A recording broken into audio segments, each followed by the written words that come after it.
आँख का ऑपरेशन कराने पर आँखों की रोशनी चली गई, इसका आरोप सीएल गुप्ता आई हॉस्पिटल पर लगा है।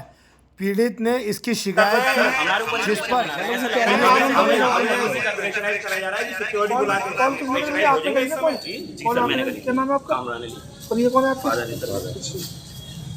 हम 4 जने यूं आए थे क्योंकि ये लोग हमें प्रेशर में ले लेते।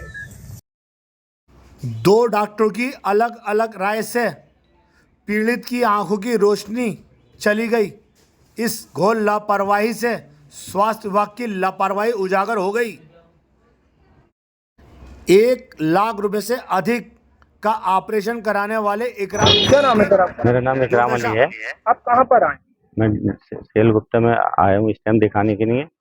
मेरी आँख में क्या नाम है 4-5-6 महीने पर्दे का ऑपरेशन हुआ था। ऑयल डाला था। ऑयल डालने के बाद में उन्होंने कहा था जब आपका ऑयल पड़ा रहेगा 3 महीने तो आपके पर्दे में जान आएगी, उसके बाद में हम डेले में लेंस डालेंगे। तो फिर मैंने 3 महीने बाद आके और लेंस डलवाया डेले में।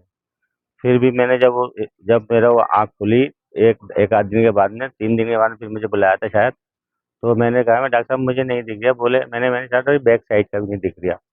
तो वो बैक साइड भी क्या नाम है बोले अभी देखने लगेगा, अभी आपके टाँके पूरे नहीं खुले हैं, सब्र करिए आप, आपका ऑपरेशन था, बड़ा ऑपरेशन था।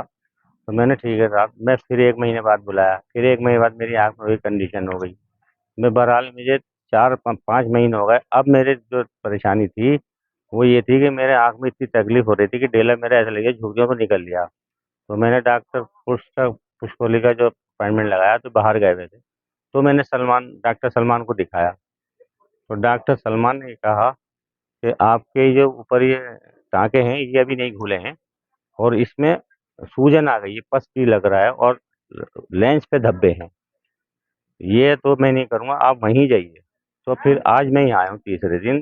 तो डॉक्टर साहब ये कह रहे हैं कि तुम्हारा पर्दा भी सही है, आँख के वो क्या नाम है टाँके भी सही हैं और ऐसा कुछ नहीं है, जो टाँके हैं वो खुलते ही नहीं है, वो निकलते नहीं है। ऐसा हमें कुछ नहीं पहले ही बताया था। वही लापरवाही शुरू से ही चल रही है। जब शुरू से मैं क्या नाम है आया था तो मैंने डॉक्टर आशी ने मुझे आँख के अंदर लेंस डाला था। तो डॉक्टर आशी ने अपनी फाइल में लिख दिया था कि इस दवाई 2 दवाई हैं, जो दवाइयों से मुझे एलर्जी होती है, वो दवाई आप यहाँ आएँ या शहर में कहीं भी जाएँ, ये दवाई मत डलवाना। उसके बावजूद उन्होंने फाइल नहीं पढ़ी। स्टाफ आता था मेरी आँख में वही दवाई डाल जाता। हम पूछते थे कौन सी दवाई है, बोले सही है, सही है। ये 3 बार हुआ। तीसरी बार मैंने फ़ोटो-वोटो उनका खींच के लिया और फिर मैंने बिगड़ा कि मैं आपकी कंप्लेंट करूँगा। आप स्टाफ देख के क्यों नहीं ला रही है, कौन सी दवाई डालनी है? डॉक्टर सलमान को आज हम नहीं बताते। उसके बाद में उन्होंने फिर मुझे लिख के दे दिया कि ये दवाई आप अपने पास रखो और जब भी आए कोई स्टाफ का आदमी तो उससे मत लेना, दवाई अपनी निकाल के देना। एक दवाई उन्होंने मुझे लिख के दे दी थी, तो मैं दवाई आज तक वो अपने पास रखता हूँ। आज भी मैंने डॉक्टर जो सलमान को दिखाया तो मैंने उसे बताई डॉक्टर साहब मेरी आँख की पुतली निखर आएँगे, मेरी दवाई तो है वो ये वाली है। मैंने फ़ोटो दिखाया था। बोले नहीं हम दवाई नहीं डाल रहे हैं, आपको दिखाना तो वही है। मैंने मगर ये हमारा है नहीं। आँख की सूजन और दवाई 2 दिन की खाई। बोले तुम खाओ, उसके बाद में तुम वहीं जाइए आप। अब तो आपको आँख से कुछ नहीं दिखता? ना इस वाली आँख से नहीं दिख रही है मुझे यहाँ बिल्कुल। क्या नाम है आपका? मेरा नाम फैज़ान है। क्या दिक्कत है आपको? क्यों आए?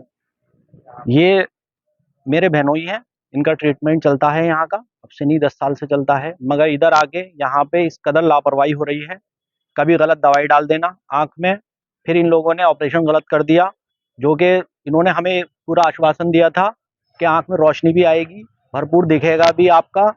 और करीब 6 महीने से ये हमें बेवकूफ़ बना रहे हैं। ये कह रहा है आपकी आँख ठीक है, आपकी आँख ठीक है, आपकी आँख ठीक है। अब आँख से बिल्कुल भी नहीं दिख रहा है। जो इन्होंने लेंस बोला वो लेंस डलवाया, जो इन्होंने ट्रीटमेंट बोला वो हमने कराया। जब इन्होंने मिलने के लिए बुलाया हम यहाँ जब आए, कहीं भी थे हम यहाँ पे आके हमने जैसे डॉक्टर साहब ने बोला वैसा करा। अब आज डॉक्टर साहब से बात हुई तो वो आज भी ये कह रहा है कि आपकी आँख बिल्कुल ठीक है। और जब हमने कल डॉक्टर सलमान को दिखाया, उन्होंने हमें ये बताया कि इनकी आँख के जो अंदर टाँके आज तक लगे हुए हैं, जबकि डॉक्टर साहब ने हमसे ये कहा था कि 3-4 हफ्तों में ये टाँके खुल जाएंगे और ये टाँके खुद ब खुद निकल जाएंगे, जबकि वो टाँके आज पक गए हैं, उसमें पस पड़ गया, जिसकी वजह से आँख के अंदर इतना इन्फेक्शन हो गया कि बिल्कुल कुछ भी नहीं दिखाई दे रहा। अब ना तो डॉक्टर साहब कोई जिम्मेदारी लेने को तैयार है, ना यहाँ का स्टाफ। और यहाँ का स्टाफ इतनी बदतमीजी कर रहा है, कभी गार्ड को बुला रहा है, कभी कुछ बुला रहा है, हम उनसे कोई सवाल नहीं कर सकते। अच्छा सर, अभी आपने पुलिस को भी बुलाया था, जी, तो क्या हुआ? पुलिस ने क्या कार्रवाई की? पुलिस वालों ने, वो सारे लोग वहीं मौजूद थे, उन्होंने हमें ये आश्वासन दिया कि सर आपकी बात बिल्कुल ठीक है, आप एफआईआर कराओ। तो अब हम सिविल लाइन थाने जा रहे हैं, वहाँ एफआईआर कराएंगे और हमें प्रशासन से पूरी उम्मीद है कि प्रशासन हमारे साथ खड़ा रहे।